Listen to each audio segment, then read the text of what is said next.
cartel attack in what was the most brutal attack on Americans in Mexico in years. United States President Donald Trump has now urged Mexico to wage a war on drug cartels following the killing in the north of the country. President Donald Trump tweeted, and I quote, "This is the time for Mexico, with the help of the United States, to wage war on the drug cartels and wipe them off the face of the earth." The family is reported to have been caught in a crossfire between unknown gunmen from rival cartels. Drug cartel gunmen ambushed 3 SUVs along a dirt road, killing the U.S. citizens living in northern Mexico. The victims included 3 women and 6 minors. Mexican President Andrés Manuel López Obrador has said that he would speak with Trump about possible cooperation on security, provided Mexico's sovereignty were upheld.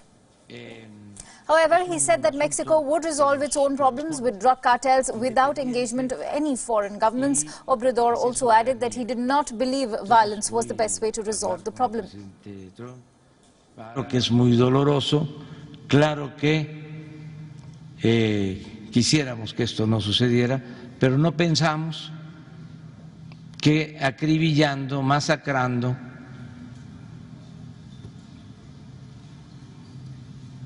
con el uso de la fuerza, a sangre y fuego, se resuelva el problema. 5 underage injured survivors of the ambush are now being transferred to the United States for treatment. The members belong to the Lebaron family, a large clan of Mormons whom immigrated to Mexico in the late 19th century. The family also took to social media to call for people's prayers and condemn the lawless violence gripping much of the border region in Mexico.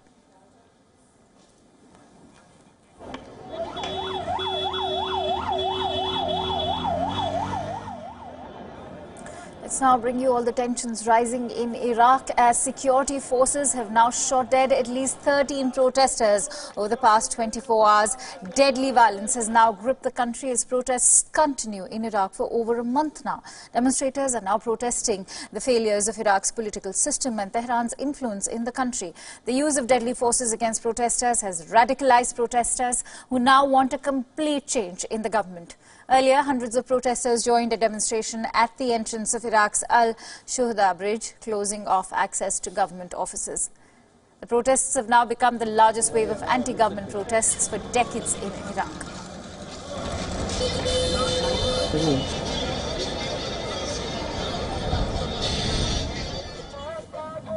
This comes despite the President's announcement that Prime Minister Adel Abdul Mahdi would step down if a replacement was found.